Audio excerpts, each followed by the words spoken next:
Thomas Drujon, du dépôt légal du web. Dès le début des années 2000 est apparue la nécessité de sauvegarder le patrimoine du web, mettre en place un dépôt légal du web. Et ce sont des discussions qui ont eu lieu entre l'INA, la BNF et la tutelle.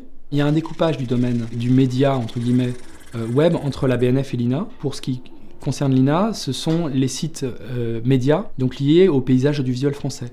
Les critères ont été énoncés dans le décret d'application de 2011. Donc à l'heure actuelle, nous collectons 14 000 sites, 20 000 comptes de réseaux sociaux et d'hébergeurs de vidéos. Ça représente à peu près 50 milliards de ressources avec un rythme d'accroissement de 10 milliards par an. En termes de stockage, ça représente un peu plus de 4 pétaoctets avec un rythme également de croissance qui est lié aux vidéos essentiellement. Donc en termes de vidéos, on a l'équivalent d'une captation de 32 chaînes de télé en continu chaque année. Pour ce qui est des pages web, des objets web, on utilise des techniques qui sont proches de celles des moteurs de recherche type Google, c'est-à-dire qu'on va utiliser ce qu'on appelle des crawlers, qui sont des logiciels qui vont simuler les interactions normales d'un usager avec la page. On doit capter beaucoup d'autres éléments comme les JavaScript, les feuilles de style et des contenus à interaction riche pour être capable ensuite, au moment de la consultation, de recréer ces interactions.